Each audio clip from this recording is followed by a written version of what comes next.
Bom, pessoal, boa tarde. Novamente, obrigado por vir ao nosso seminário virtual. Hoje o Dr. Miller vai apresentar um tópico para a gente que, infelizmente, eu não posso ficar aqui o tempo todo para acompanhar, mas ele já está em plenas condições de se apresentar e apresentar o tópico. Eu peço aos alunos da CAP que, como sempre, mandem uma mensagenzinha no chat informando que eles estão presentes para a gente contabilizar a presença do seminário. Certo? Miller, eu estou aqui, mas não estou ouvindo. Eu estou em 2 reuniões ao mesmo tempo. O Vijay acabou de entrar. Qualquer coisa o Vijay pode ajudar você também.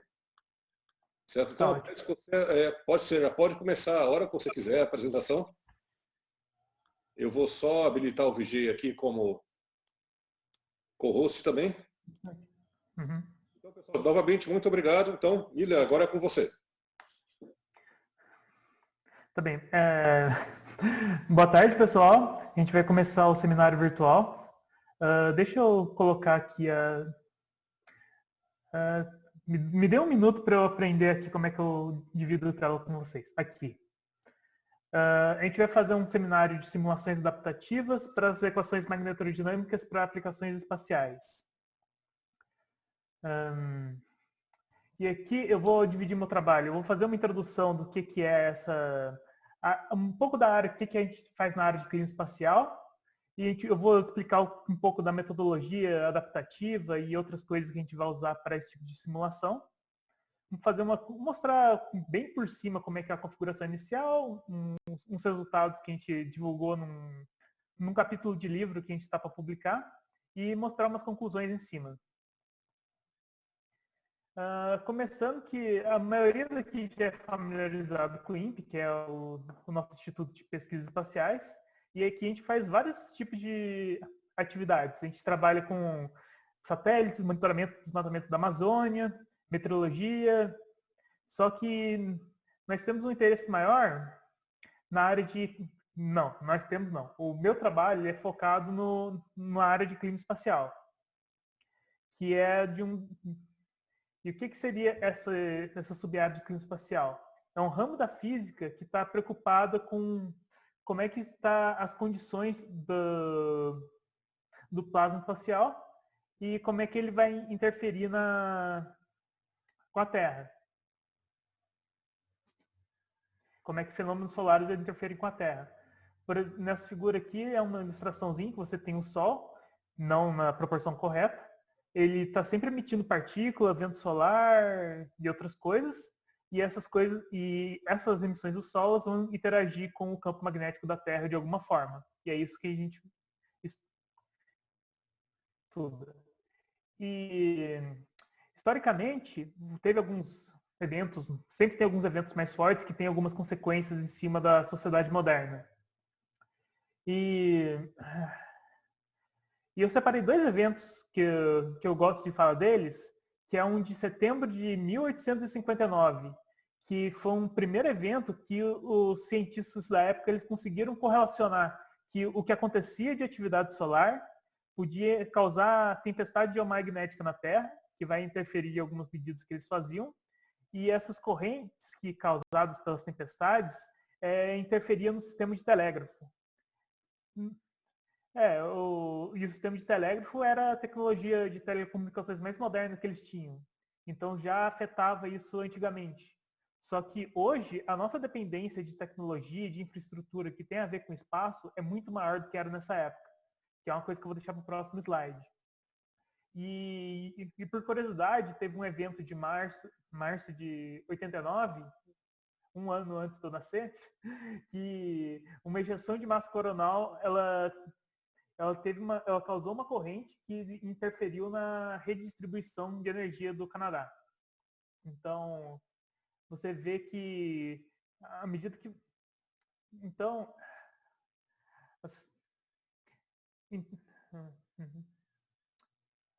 Perdi meu foco.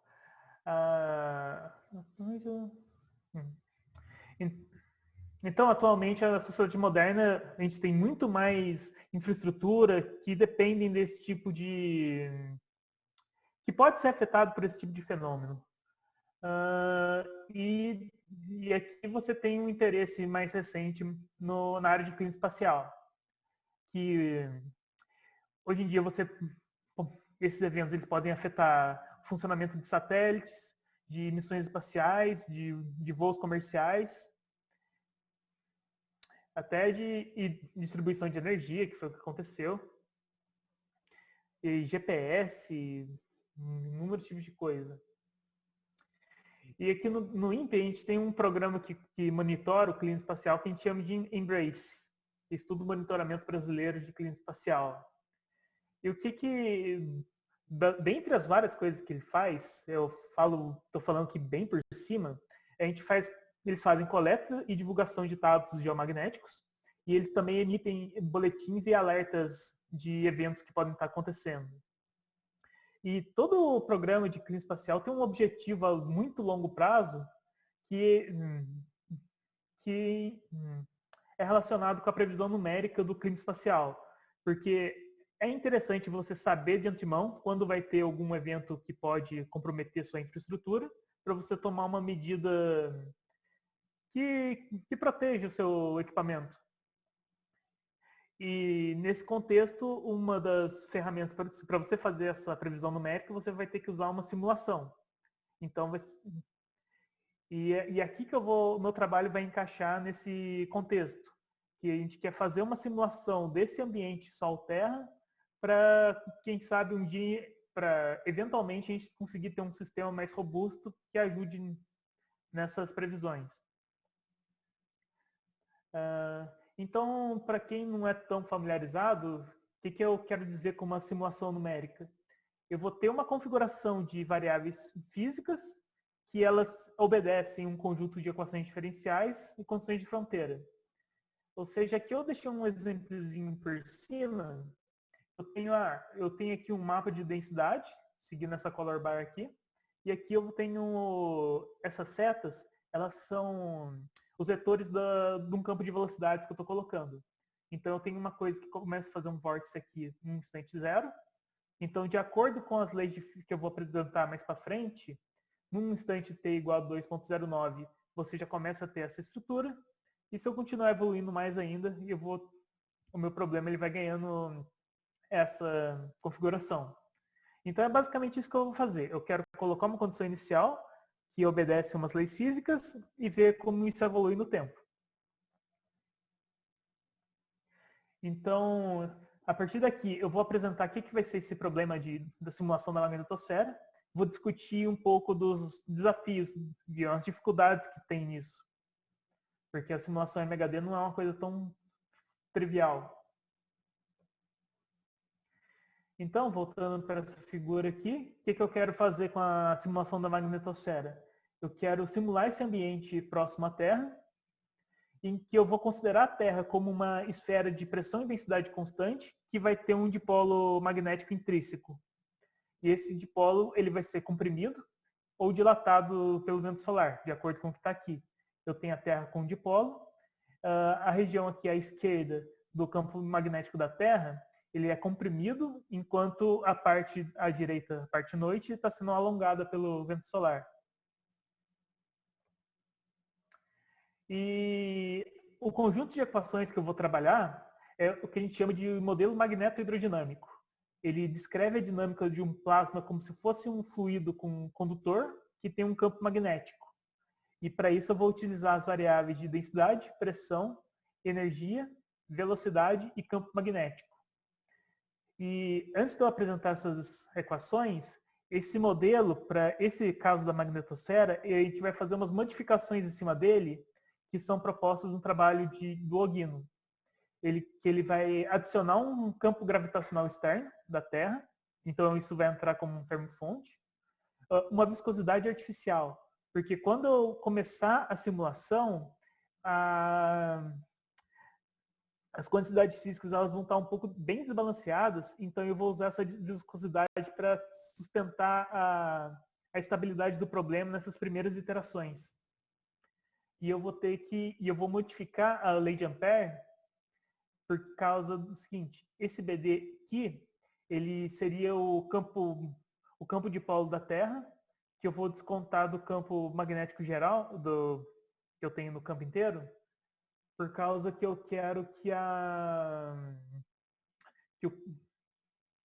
que o campo que o dipolo da Terra ele não induz a corrente a princípio, e eu quero deixar para a corrente ser induzida na frente de choque entre o meio interplanetário e a região mais próxima da Terra. Então, eu vou ter um sistema de 8 equações que eu modifiquei.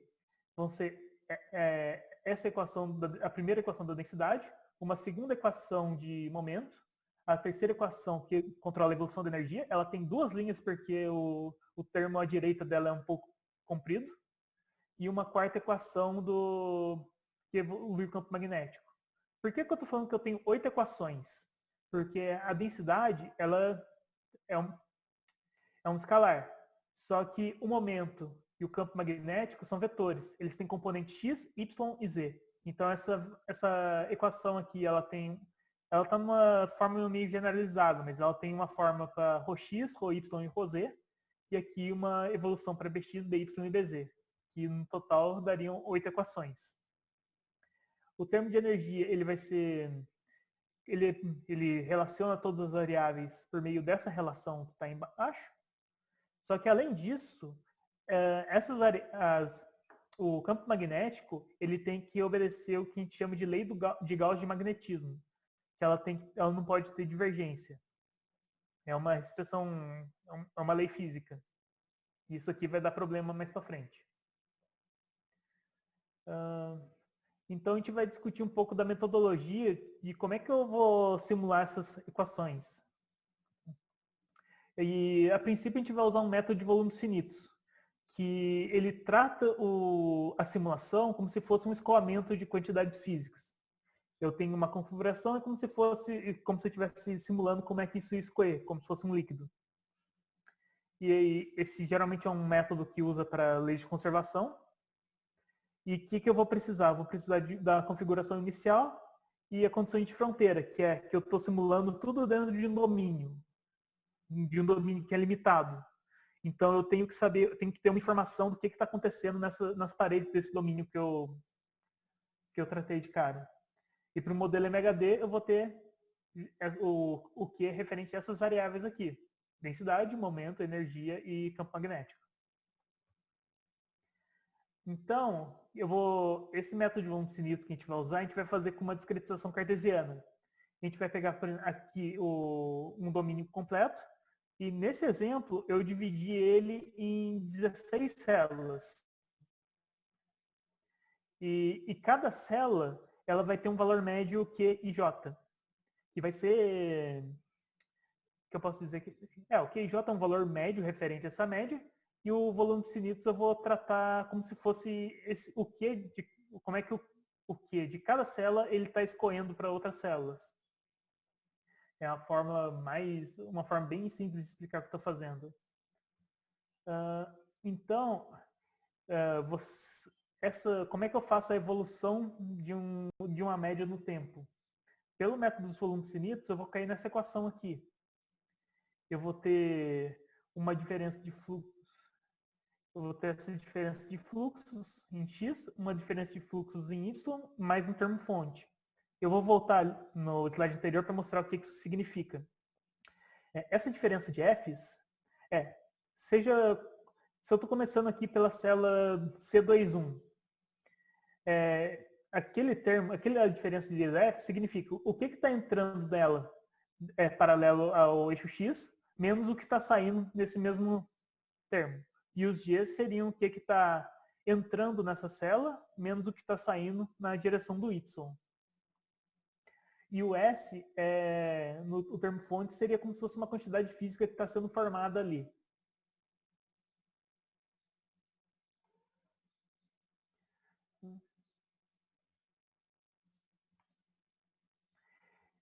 Ok. Só que o cálculo desses fluxos não é uma coisa tão fácil assim. Eu vou mostrar bem um pouquinho por cima o que está fazendo, mas foge completamente do escopo desse trabalho entrar muito nisso.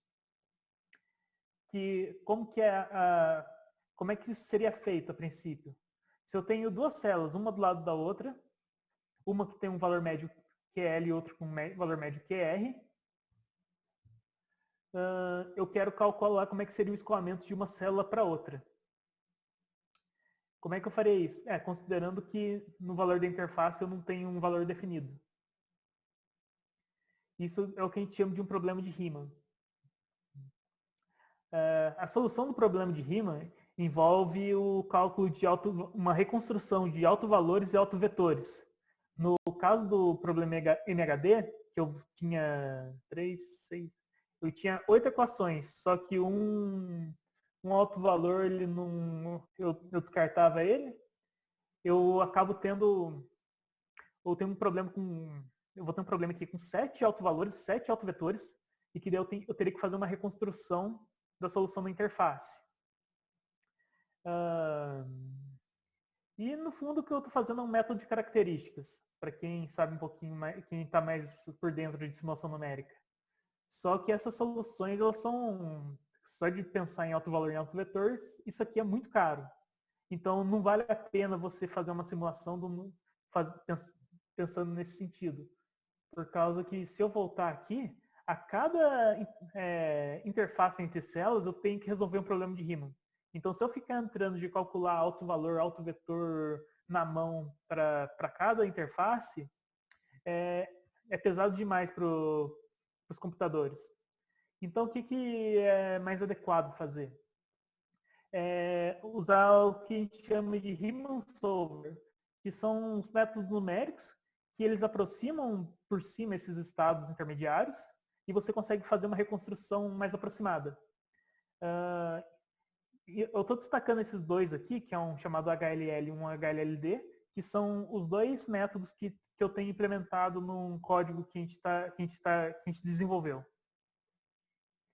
Sendo que o HLLD é um que a gente teve resultados bem melhores, então geralmente por padrão a gente costuma usar mais o HLLD.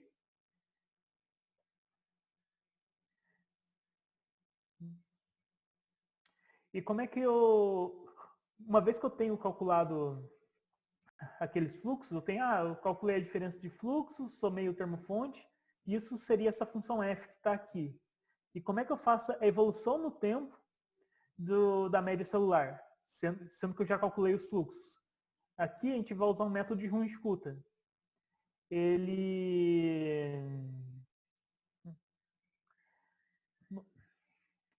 Então, a princípio, ele precisa de vários cálculos de f em diferentes instantes de tempo e que eu faço uma extrapolação para o próximo instante.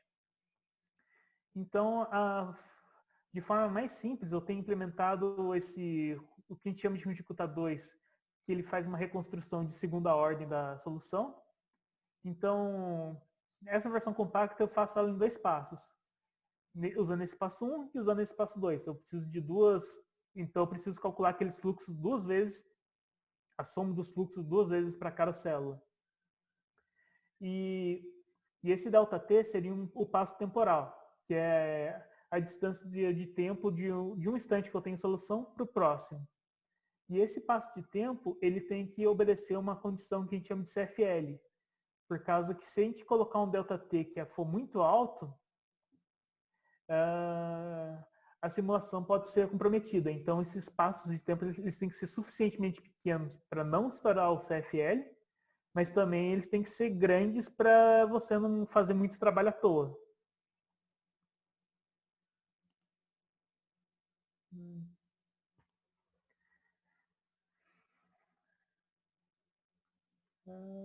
Tá.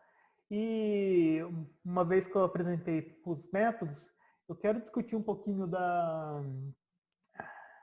vou mostrar alguns desafios que é simular um modelo de magneto hidrodinâmico. Então, o modelo MHD ele vai ter, como dizer isso? Ele tem dificuldades de diversas ordens. Ele tem a primeira dificuldade dele, que é da ordem física e numérica, é essa, que ele tem uma grande variedade de fenômenos e escalas. O que isso significa? Significa que no plasma você pode você está fazendo a sua simulação. Você tem uma estrutura que está aparecendo na sua simulação que ela ocupa um espaço muito grande. Mas, ao mesmo tempo, em outro lugar, pode ter uma outra estrutura muito pequena. E você quer representar bem essas duas estruturas, para você não perder elas. Então, o que acontece? Uma estrutura que ela é muito grande, você não precisa fazer dividir o domínio em célulazinhas muito pequenas para poder representar ele. Você não perde quando você vamos dizer, você tem uma estrutura muito grande e se você usar células muito pequenas, você está fazendo um esforço computacional desnecessário. E, por outro lado, quando você tem um fenômeno que é bem localizado, você não pode usar uma malha que seja... Você não pode usar células que são muito grandes, porque senão você perde aquela estrutura, ela deixa de ser representada direito naquele espaço. Então, quando você faz o NHD, você tem que fazer uma escolha ideal, que você consiga representar a estrutura pequena, só que você não faça um esforço desnecessário que você não faça um esforço muito desnecessário. Porque às vezes você tá simulando uma coisa pequena, você tem um domínio grande e a malha pequena acaba fazendo muito trabalho à toa. O segundo o segundo problema é quando você tem a produção de monopólios magnéticos que não deveriam existir. O que seria isso? Quando você está fazendo simulação, você está sempre fazendo aproximações de aproximação, e essas aproximações, dentro da equação do campo magnético, começa a produzir componentes dentro do B, que você acaba gerando um campo magnético que não obedece àquela lei de Gauss que eu falei antes. E isso vai dar uma série de problemas na simulação. Mas a causa desses problemas seria se você pegar aqui, essa é uma versão um pouco simplificada daquela equação do campo magnético. Daí eu tirei a divergência dela inteira. E o que aconteceria? A princípio, o termo à direita, em teoria, ele devia ser nulo, por causa dessa identidade do divergente do rotacional. E então você provaria que a divergência de B no tempo é sempre constante. E como inicialmente ela é zero, então você deveria ser zero ao longo da simulação. Só que o que acontece na realidade, dentro de uma simulação? A identidade do divergente do rotacional não é zero. Então vai sempre estar adicionando um errinho dentro da evolução da divergente de B. E que problema tem o B ter uma divergência? O problema de B ter uma divergência, eu vou falar disso um pouco mais para frente, mas ele vai comprometer a topologia das suas linhas de campo magnético e pode deixar a sua simulação instável. Ela pode representar uma coisa que não tem nada a ver com a física do problema, ou quando pode simplesmente aparecer um monte de nano na sua simulação e você perdeu. E tem um outro desafio que é mais da ordem computacional, que o NHD ele tem 8 variáveis. Então, não bastasse ter toda essa coisa de fenômeno de escala e você escolher um refinamento certo, o fato de ter 8 variáveis está multiplicando todos os seus custos por 8. Você vai precisar de 8 vezes mais processamento, 8 vezes mais memória. Então, isso pode ser um problema para várias máquinas. Então, aqui a gente vai começar a apresentar as soluções para esses problemas que eu levantei. É o uso de método adaptativo, que você vai reduzir a complexidade computacional e reduzir a quantidade de memória exigida.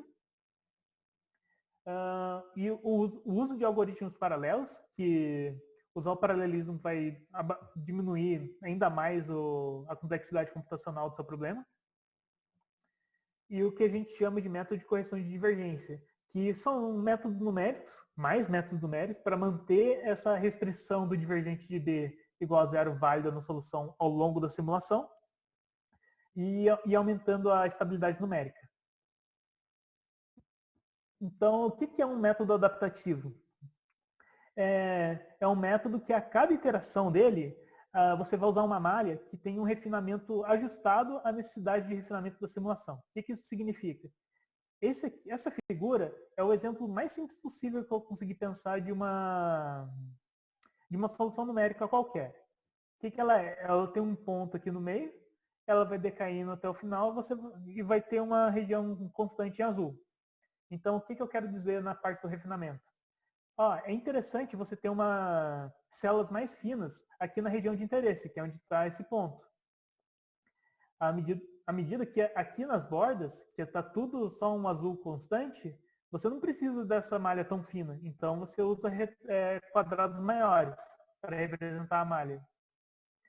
Então essa é a ideia mais simples de uma malha adaptativa que eu posso mostrar para vocês aqui.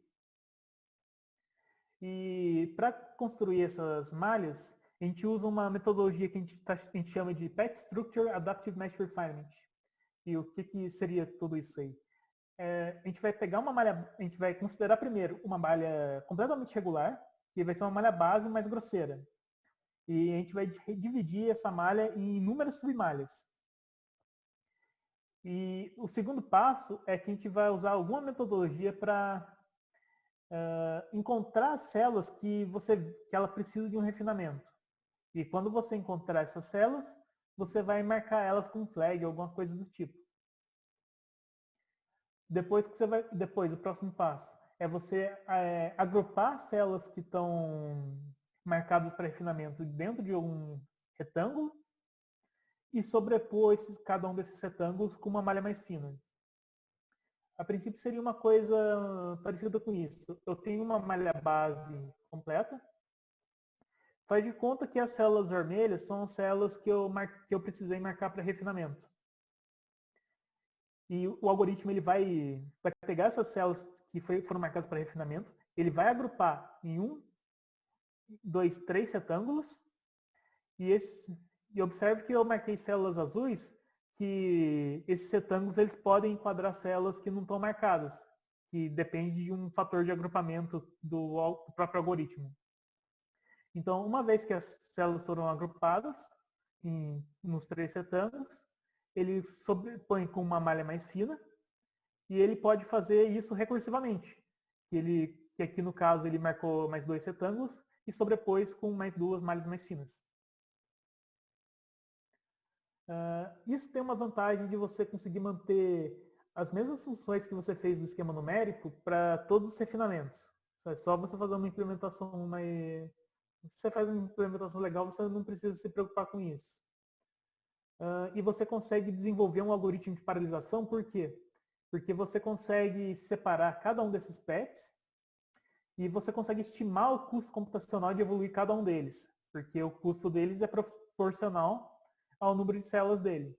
Então você consegue estimar o pet, quanto é o custo dele, então você consegue dividir esse custo, com base na divisão desse custo, você consegue distribuir esses pets para vários processadores. E o que seria esse... E daí aqui eu deixei que no código que a gente trabalha, a gente tem diversos critérios de refinamento. Os mais usados, antigamente a gente usava mais esse, que era baseado no gradiente entre duas células. Se duas células tivessem um gradiente que a gente considerasse grande, a gente marcava a célula para refinamento. Só que mais recentemente, o nosso grupo implementou um critério de refinamento baseado numa transformada wavelet, que conseguiu uns resultados até que interessantes, que é o que a gente vai usar nesse trabalho. E o que você vai esperar de um método adaptativo? É que você vai representar o seu problema com menos células e você vai conseguir deixar ele refinado aonde precisa e deixar ele mais grosseiro aonde não precisa. Então você vai diminuir o número de células na malha, o que vai economizar custo de memória, vai reduzir o número de fluxos para evoluir a solução, então você vai ganhar em tempo computacional. E o próximo o próximo desafio seria os métodos de correção de divergência. Então, sabendo que essas simulações elas vão produzir um erro no campo magnético que vai comprometer a lei de Gauss,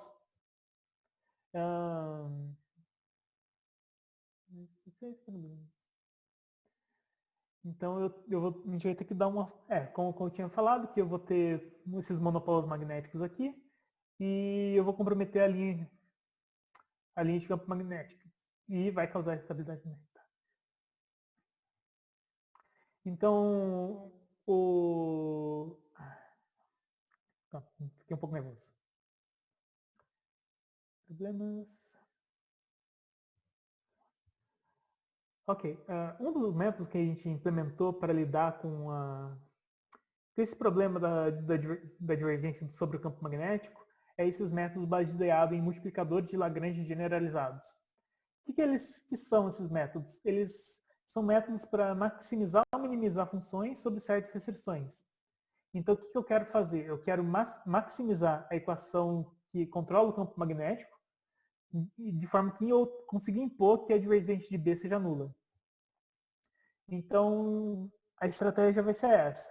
Eu vou acoplar um operador diferencial na lei de Gauss e esse operador diferencial ele depende de uma nova variável e essa nova variável eu vou ter uma evolução para ela que eu vou... Essa variável que vai estar acoplada à lei de Gauss, ela também vai estar acoplada na equação do campo magnético. E a escolha desse operador diferencial, ele vai dar a cara ele vai caracterizar uma série de metodologias. Nesse caso, a gente vai usar a abordagem parabólica e hiperbólica.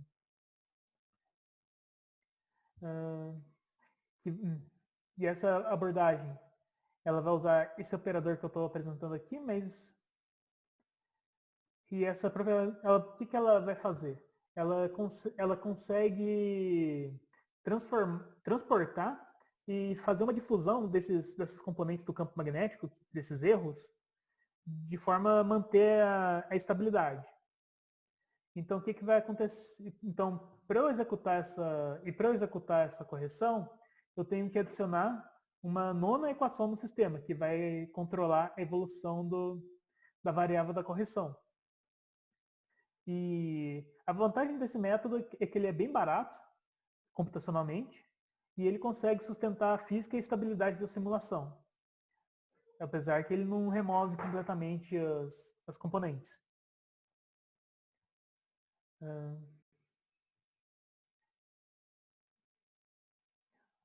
Então, voltando, eu vou dar uma explicada por cima da metodologia que eu usei. Eu vou mostrar a configuração do problema da magnetosfera. Então, 1h30 e 35 minutos. Então, o que eu preciso?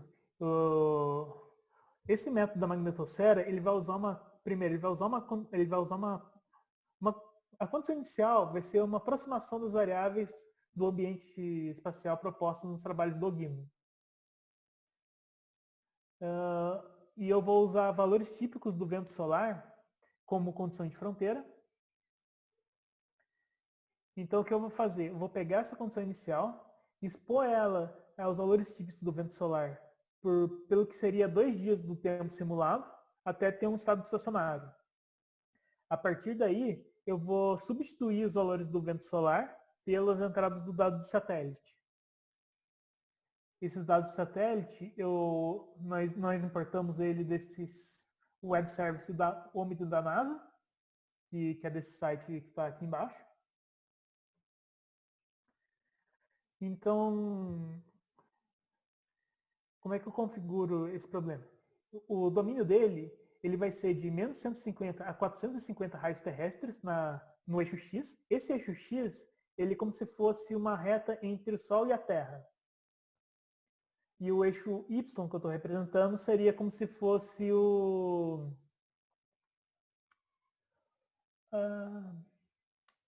norte-sul. O eixo Y, paralelo aqui, só que como é que eu posso dizer? perpendicular ao Equador. E então, nessa fronteira que está exatamente entre o Sol e a Terra, vai ser onde eu vou colocar os dados de vento solar. E nas outras fronteiras, que estão acima, abaixo e na cauda, eu vou usar a fronteira do tipo Neumann.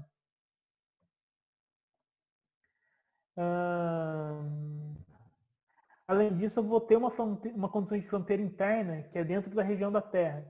Porque a região da Terra ela vai ter uma física um pouquinho diferente, que essas aproximações que eu faço não são tão boas.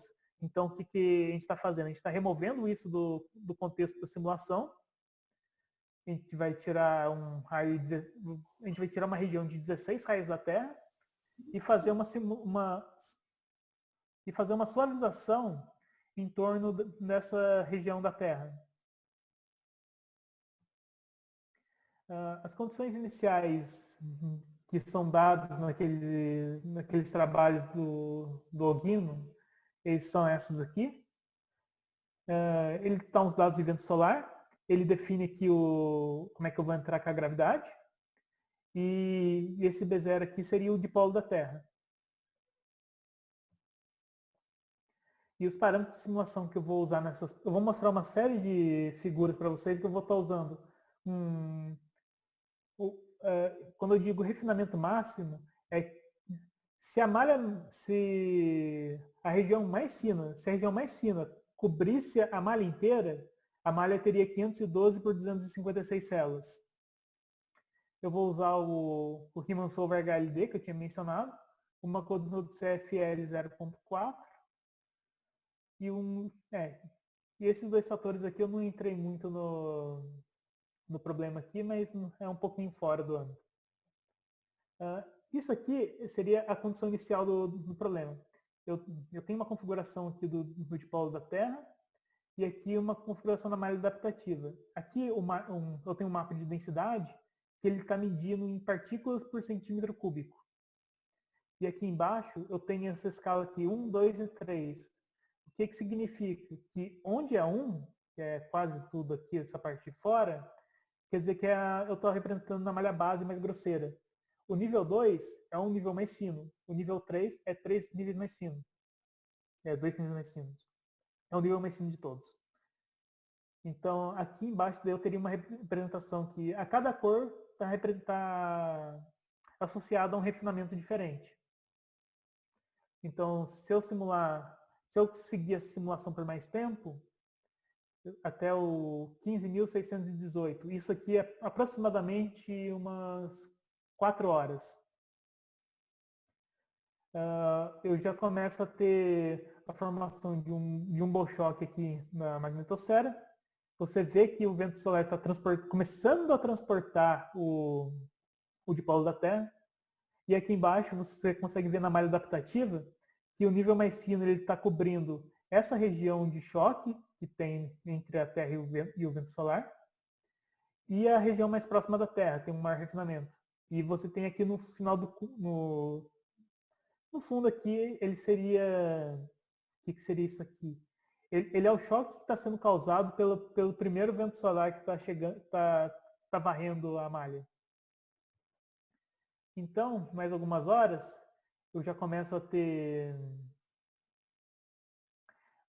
Teve uma formação de um plasmoide aqui que está sendo injetado para o fundo.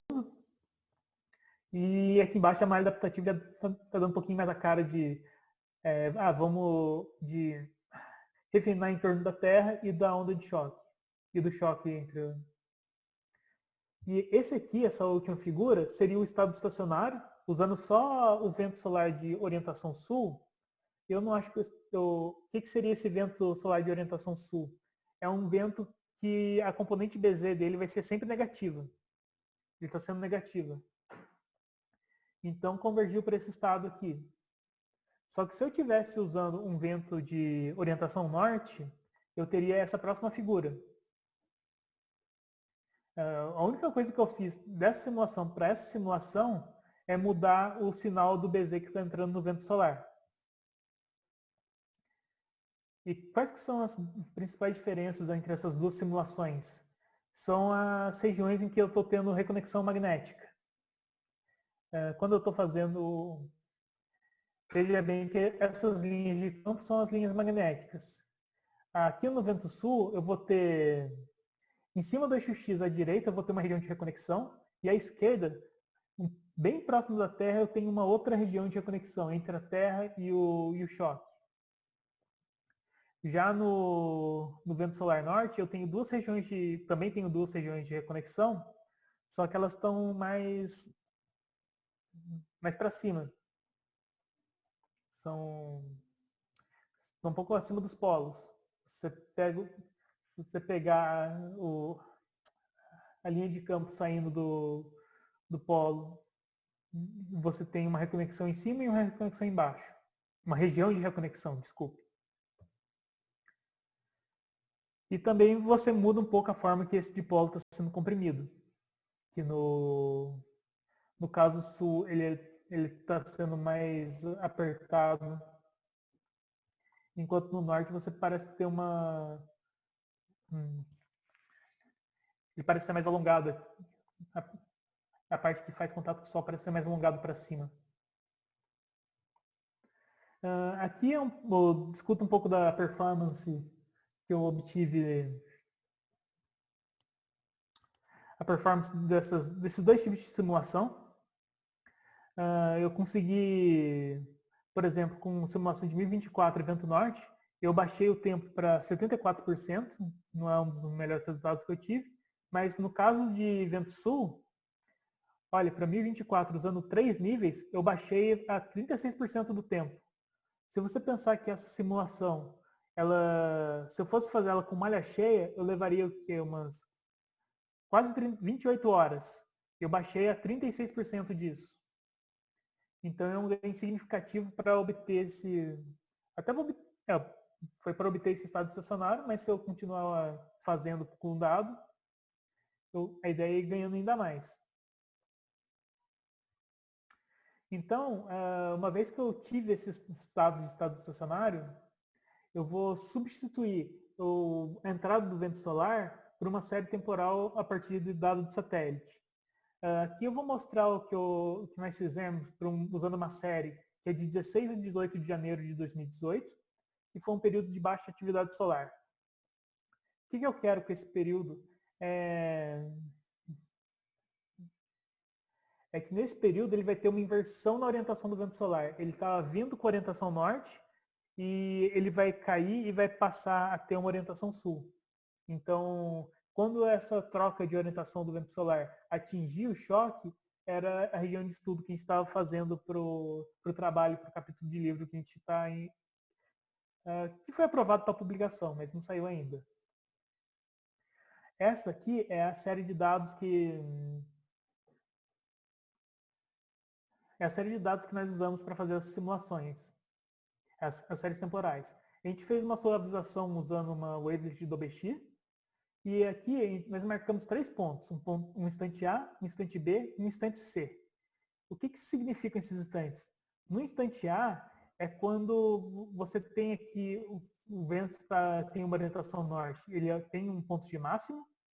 No instante B é o exato momento em que tem a troca, e o instante C é quando você tem um maior pico no vento solar negativo, que é quando caiu o máximo possível.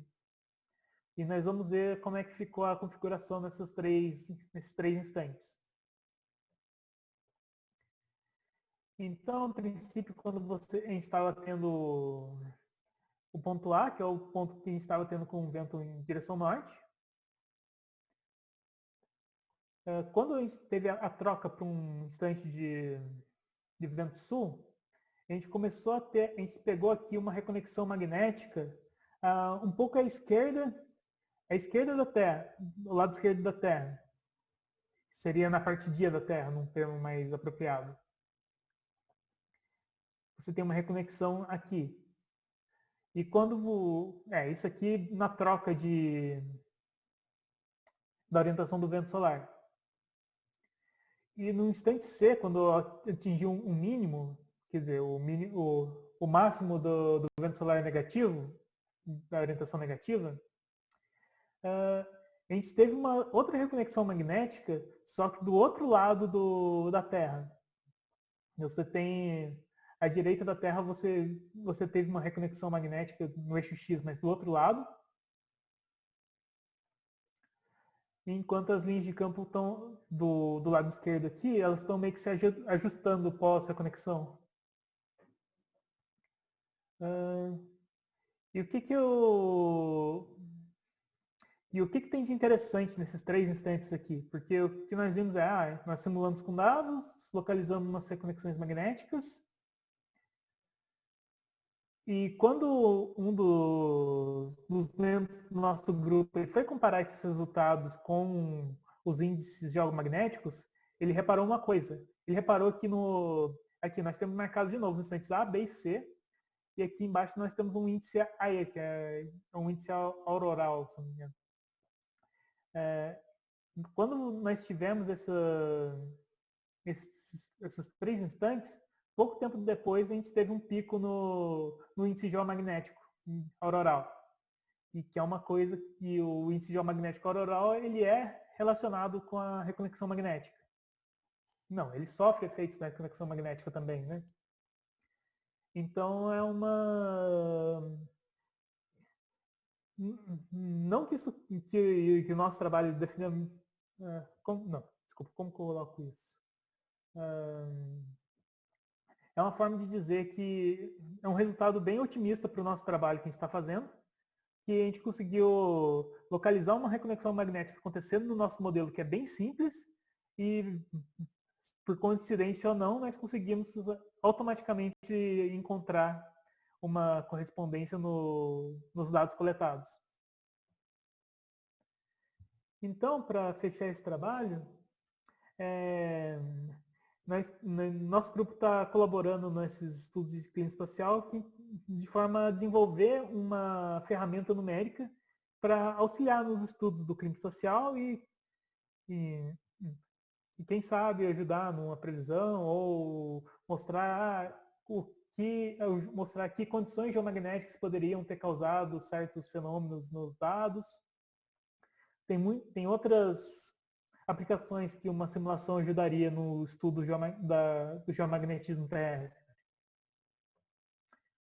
E esse nosso código ele foi implementado nesse framework AIMHawk, Adaptive Mesh Refinement in Object Oriented C++, que ele é um código e esse nosso código, ele por causa do framework, ele já é paralelizado, ele já tem a parte adaptativa dele feita, e a gente teve um ganho de desempenho em consumo de memória. Só que, por hora que a gente tem nesse trabalho, é um modelo bidimensional simples. Porque seria muito mais interessante já usar um modelo tridimensional, porque a gente consegue pegar fenômenos de outra natureza, que dependem do terceiro eixo. Mas, para essa publicação que nós fizemos, como resultado preliminar, a gente ter feito uma simulação, a gente pegar um resultado e encontrar uma correspondência nos índices, é uma coisa que já deixou a gente bem otimista. E esses resultados preliminares foram aprovados para publicação como um capítulo de livro do ICANN 2019. Eu gostaria de agradecer a vocês que ficaram comigo nesses 50 minutos, eu acho. E obrigado. Deixa eu ver se eu consigo...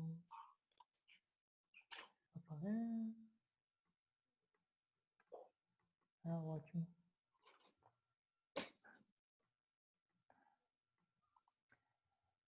Eu já abro a pergunta no momento, eu só me perdi completamente aqui no Zoom.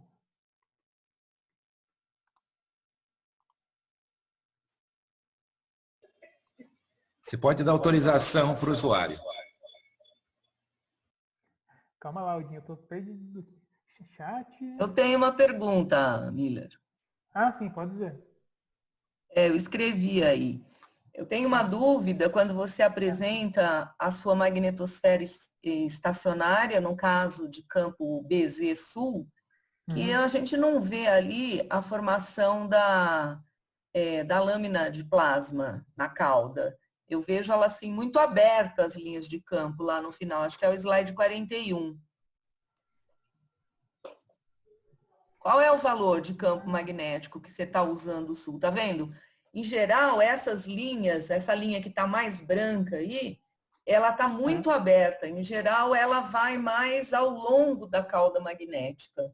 Então, eu não sei se precisa melhorar algum parâmetro, alguma coisa assim, porque depois, quando você introduz os dados do meio interplanetário, você vê a configuração que a gente espera enxergar, inclusive vendo a reconexão na cauda, né? Então, não sei se essa magnetosfera estacionária já seria mais conveniente para você começar a introduzir os parâmetros do vento solar, entendeu? Entendi. Talvez você esteja falando se eu deixei esses 2 dias porque eu achei que não, na verdade, 2 dias é tempo mais que suficiente. Se você conversar lá com o Paulinho, lá do Batsarás, ele roda o equivalente a 2 horas para deixar a magnetosfera no modelo estacionário a partir de umas condições padrão do meio interplanetário. Né? Então, ele roda o que seria equivalente a 2 horas. Não precisa 2 dias para ela ficar estacionária, em princípio. Né? Então, isso talvez valesse a pena uma investigação de ver se não dá para melhorar mais os parâmetros que vão gerar essa magnetosfera estacionária, porque ela só vai servir para você ter uma magnetosfera lá, porque o que importa para você é quando você vai colocar os dados no meio interplanetário. Né? E outra coisa que eu gostaria de saber é se você considerou que aquilo que acontece no lado noturno, ele, no caso, quando você já está colocando os dados, porque você mostrou ali os dados, os tempos A, B e C, né, com o campo, ela vinha norte, transferiu para sul e depois mudou de novo, e aí você mostrou os resultados naqueles instantes de tempo. Mas a gente sabe que o que chega no vento solar, ele pode levar até uns 20 minutos para chegar na cauda, se você considerou esse delay, entendeu? Deixa eu ver se eu consigo te explicar. Vai lá nos dados que você usou como parâmetro de entrada. Você identificou aí um dado A, um dado B e um dado C. E eu entendo que depois você mostrou os desenhos da magnetosfera, né, o estado da magnetosfera, exatamente no estado A, no estado B e no estado C. Isso. Então, por exemplo, quando ele vai ali para sul, né, quando ele começa a mudar, ele chega no mínimo lá no ponto C. Né? Então, aqui, quando ele chega no C, dá para você ver o efeito da mudança do ponto para o campo negativo, porque ele ficou esse tempo inteiro no campo negativo, mas no B ele já está negativo e talvez você não veja exatamente o que está acontecendo, o esperado, né, para o campo sul, no instante B, porque ele leva um tempo para chegar lá, entendeu? Então, eu não sei até que ponto você considerou isso. Então, nós fizemos uma estimativa, porque a gente tinha no instante tal, a gente começava a colocar o ponto B como condição de fronteira. Daí a gente considerava, a gente fazia uma estimativa do tempo que levaria para transportar a quantidade que está em B até o Bolshoi, e daí a gente pegava esse tempo, a gente tinha feito um desconto mais ou menos assim. Porque então você considerou isso. Isso que eu queria saber, se você tinha considerado, tá? E o outro comentário que eu teria a fazer eu sei que você ficou um pouco nervoso, não sei por quê, porque acho que falar na frente do computador, você nem tá vendo a cara das pessoas, devia ser muito mais fácil, ninguém precisa ficar nervoso. Não, né? Não é. O silêncio é uma coisa horrível. Eu subestimei quando silêncio é uma coisa horrível. Então, mas o meu comentário é que você poderia melhorar um pouquinho a sua introdução de clima espacial, você está um pouco inseguro nos conceitos, né? E quando você fez a relação com o índice auroral, é interessante, porque você só vai ver o efeito do índice auroral, assim como você fez, fazendo uma relação mais... Porque você está vendo a reconexão na cauda, né? Porque aí a injeção de partículas se dá mais ou menos ali pelos vórtices na região auroral, então por isso que altera esse índice, é um índice realmente medido pelos magnetômetros na região auroral.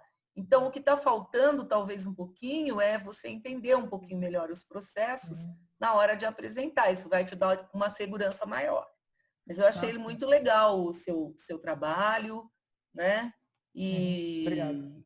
E parece que ele roda mais rapidinho, né? E para efeito de previsão de clima espacial, isso é uma característica importante. Tá bom?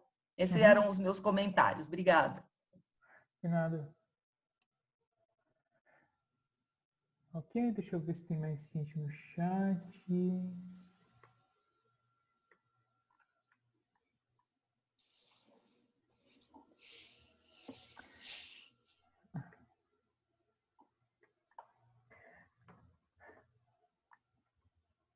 Pessoal, tem mais algum comentário, observação, dúvidas?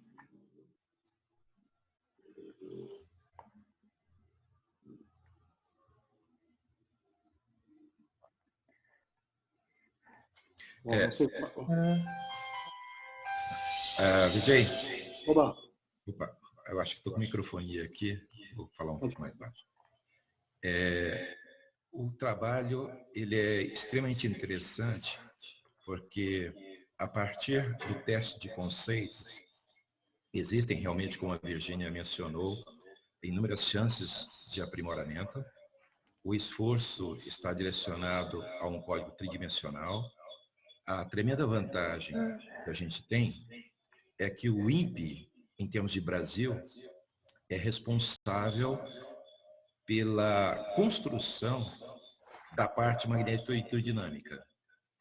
E isso é uma situação muito interessante, porque tem vários códigos usados no cenário internacional, mas nós podemos mexer no que quisermos, do jeito que quisermos, e essa parceria internacional, Inglaterra, França, Alemanha e Brasil, criam perspectivas muito significativas para o futuro, tanto de investigação em ciências espaciais, como em termos práticos de clima espacial.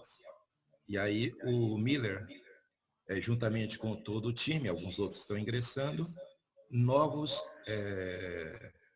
incrementos, novas implementações estarão sendo trazidas para agregar capacidade ao código.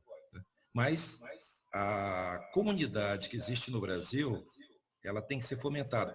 Por exemplo, a contribuição que a CAP, enquanto programa de pós-graduação, e a própria Geoespacial podem dar, é aglutinar e criar times no Brasil de fazer trabalho extremamente competitivo no cenário internacional. É só o comentário que eu queria fazer. Não, tá certo, obrigado. Não sei se o Rafael está aí ainda. Se não tiver nenhuma pergunta... Deixa eu ver o chat, eu acho que... Chat, não tem mais nada no chat, a pergunta. Então, talvez a gente já possa encerrar por hoje já? Acho que sim. Muito obrigado, Miller, Obrigado, Vijay. Obrigado pela oportunidade. Desculpa pelo nervosismo, é uma coisa... Faz parte. Uma coisa mais estranha, simplesmente, apresentar para minha parede, sabendo que eu estou sendo julgado. Não, imagino. Eu estou dando aula online, imagino como... Parece que não tem ninguém. Você sabe melhor que eu, então. Tá difícil. Nossa. Tá bom, então. Mas obrigado aí, pessoal. Semana que vem vai ter o seminário do Léo e o Ander, tá? Até semana que vem. Obrigado pela presença de todos. Melhor, até mais. Rafael, até mais.